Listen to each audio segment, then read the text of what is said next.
اعوذ باللہ من الشیطان الرجیم بسم اللہ الرحمن الرحیم قال اللہ تعالی و تبارک فی القرآن الکریم والفرقان الحکیم وتعاونوا علی البر والتقوی ولا تعاونوا علی الاسم والعدوان صدق اللہ مولانا العظیم وصدق رسولہ النبی الامین الکریم الرؤوف الرحیم۔ ابتدا ہے رب لم یزل کے بابرکت اور عظیم نام سے جو دل کو غنا کی دولت عطا فرماتا ہے، اور اربہ درود و سلام کا نذرانہ سید عالم کی ذات والا تیبار کے جن کی زندگی کا لمحہ لمحہ ہمارے لیے ضیاؤں سے بھرپور ہے۔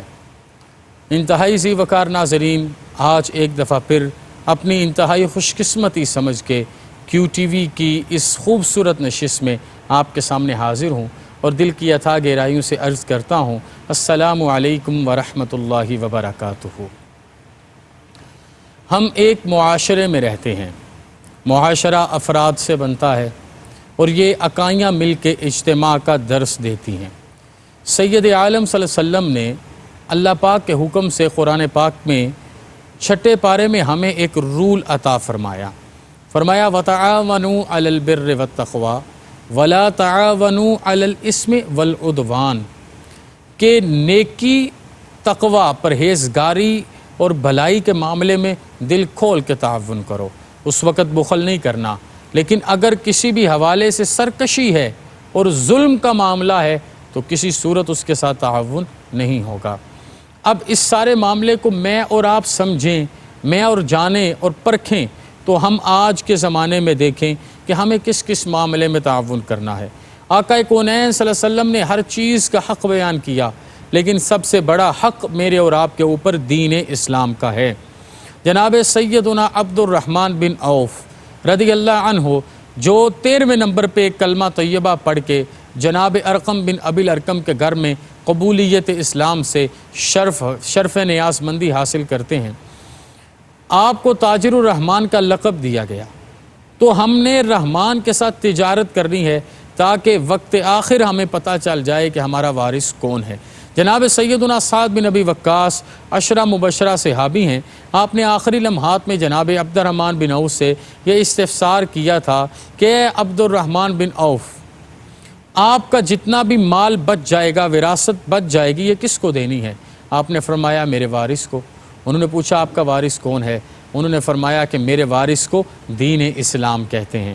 جناب ابی ہریرہ سے یہ مروی ہے، اپنے بارے میں بھی اور دیگر صحابہ کے بارے میں بھی، ان سے پوچھا جاتا کہ آپ کون ہیں؟ وہ کہتے ہیں اسلام۔ آپ کا باپ کون ہے؟ وہ کہتے ہیں اسلام۔ آپ کی اولاد کون ہے؟ وہ کہتے تھے اسلام۔ دین اسلام اور دین اسلام کی مدد اور نصرت، اس کے بارے میں ہمیں بڑھ چڑھ کے آگے بڑھنا ہے۔ میں اس میں ایک چیز بیان کرتا ہوں کہ آج کے زمانے میں ہماری مساجد کی جو حالت ہے، ہمیں اسے بہتر نہیں کرنا، اسے بہت بہتر کرنا ہے، اس کو اپنی جبینوں سے آراستہ کرنا ہے۔ آج ہم فرنشڈ رومز میں بیٹھے ہوئے وہ دین کا لذت اور محبت کا مزہ لینے میں کامیاب نہیں ہیں جو کھجور کے تنوں کے نیچے جب اللہ کے پیارے نبی صلی اللہ علیہ وسلم کے صحابہ بارش ہونے کے باوجود کچی مسجد نبوی کی زمین پہ سر جھکاتے تھے، یقین کیجئے حقیقت منتظر سے سارے پردے اٹھ جایا کرتے تھے۔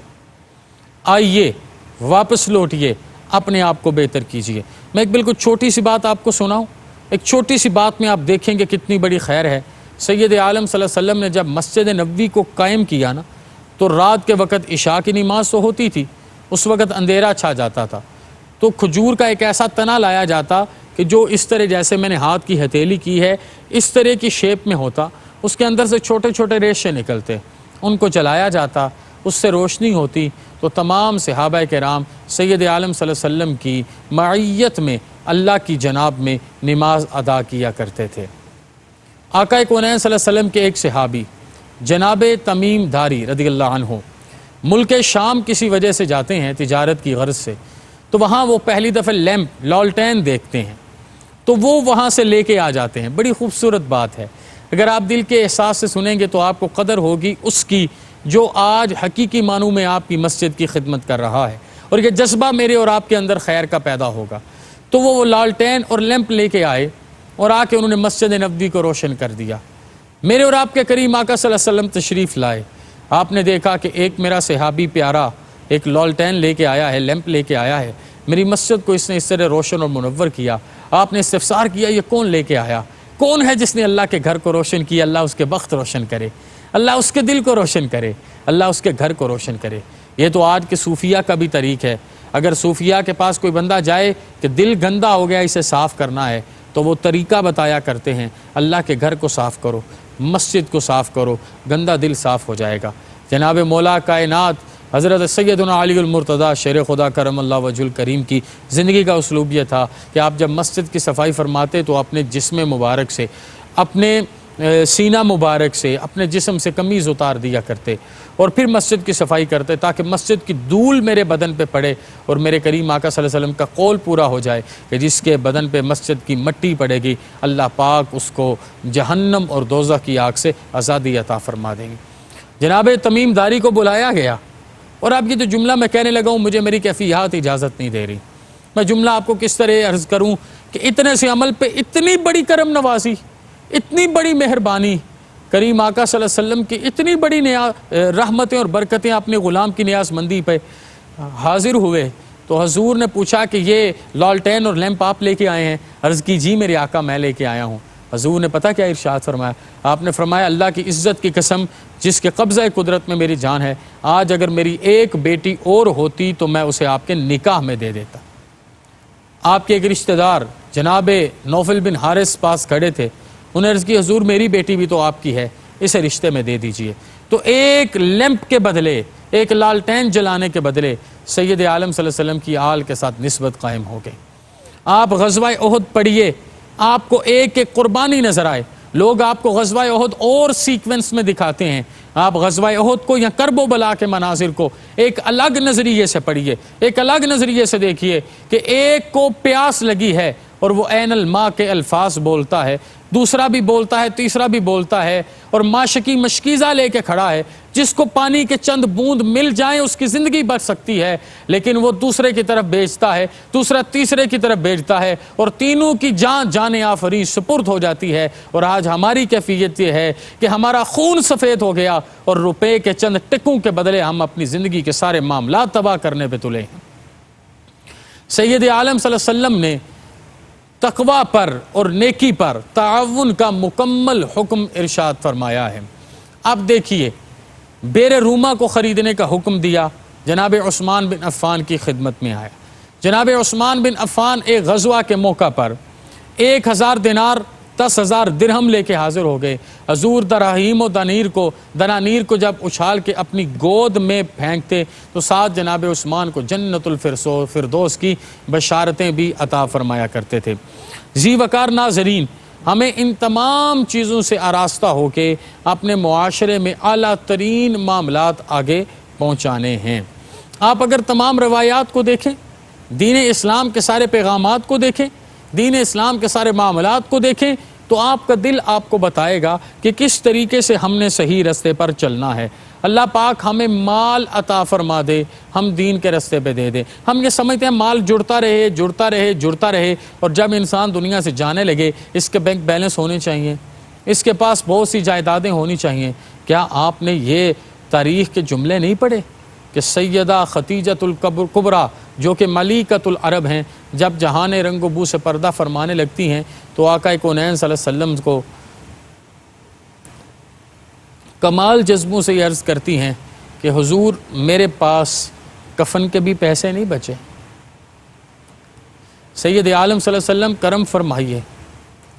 مجھے اپنی چادر کا کفن عطا فرمائیے۔ اپنی شہزادی سیدہ فاطمہ زہرا کو حضور یہ پیغام دے کے واپس بھیجتے ہیں،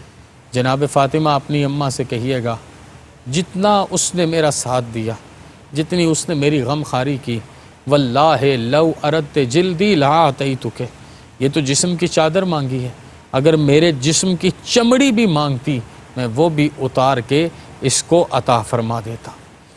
آج ضرورت یہ ہے کہ ہم سمجھیں کہ ہم نے وتعاونوا علی البر والتقوی پہ ساتھ دینا ہے۔ آج ہم میں سے ہر بندہ وتعاونوا علی الاثم والعدوان پہ ہے۔ اب بر اور تقوی پہ اگر آپ نے ساتھ دینا ہے تو پھر آداب کے ساتھ دینا ہے۔ سید عالم صلی اللہ علیہ وسلم نے قرآن حکیم میں اللہ کے حکم سے ارشاد فرمایا قل ان تخفوا ما فی صدورکم او تبدوہ یعلمہ اللہ۔ اللہ پاک کہتے ہیں میرے پیارے فرما دیجئے جو کچھ بھی تمہاری نیت ہے تم اپنی زبان سے اس کا اظہار کرو یا اپنے سینے میں اسے چھپا لو، یعلمہ اللہ، اللہ پاک کو ہر چیز کا علم ہے۔ جناب ابی ہریرہ سے یہ روایت مروی ہے کہ میرے اور آپ کے آقا کونین صلی اللہ علیہ وسلم ارشاد فرماتے ہیں ان اللہ لا ينظر الى اجسامکم ولا الى صورکم ولکن ينظر الى قلوبکم واعمالکم۔ اللہ پاک نے نہ آپ کے چہروں کو دیکھنا ہے، نہ آپ کے جسموں کو دیکھنا ہے،